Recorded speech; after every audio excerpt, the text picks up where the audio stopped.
नमस्कार शेतकरी मित्रांनो, मी राहुल शशिकांत पवार, पुमा क्रॉप केअर कंपनीचे प्रतिनिधी. Mobile number 94,049,70,562. आपण आज कांदा पिकावर आलेलो आहे. कांदा पिकावर काय काय समस्या येतात याच्यासाठी आपण आलो होतो आणि त्याच्यावर काय उपाय काय करू शकतो, रिझल्ट कसे येऊ शकतात याच्यासाठी आलेलो आहे. तर कांद्याचं आपण रोप टाकलेलं आहे, एका बियाणं टाकलं होतं. तर बियाण्याला जे रोप तयार झालं याला बऱ्यापैकी पिवळा पडतो आणि पीळ पडतो. तर पीळ पडल्यानंतर रोप असं होतं की पिवळं पडल्यानंतर ते बसायला सुरुवात होते. तर शेतकऱ्याचं याच्यात खूप मोठं नुकसान होतं. तर बरेच जण खूप औषधं मारतात. तर पुमा क्रॉप केअर कंपनीचं एक औषध आहे मिरॅकल आणि हायटॉप, ह्या दोघांचं कॉम्बिनेशन आहे. मिरॅकलचं एक की 1 ग्रॅममध्ये तुमचं 60 लिटर पाणी होतं आणि हायटॉपचं प्रमाण 1 लिटरला 2 ml.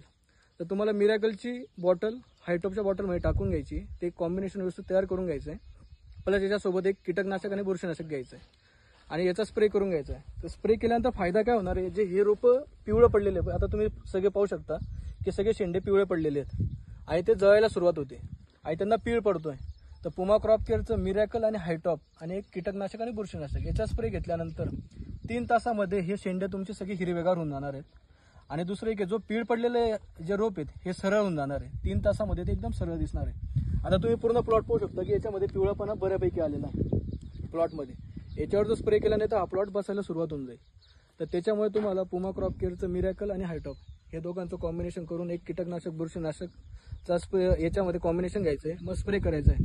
तुमचं 3 तासामध्ये हा पिवळापणा पूर्ण चालला जाईल आणि जो पीळ तो पण चालला जाईल आणि रोप एकदम सरळ राहील. हा रिझल्ट तुम्हाला 15 दिवसापर्यंत कंटिन्यू दिसणार आहे.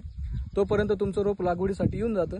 त्याच्यामुळे तुमचं जे नुकसान होणार आहे की बरेच शेतकरी घाबरून जातात की नाही यार, आमचं रोप पिवळं पडते, बसायला लागलं, याच्यावर काय करू. तर त्यासाठी पुमा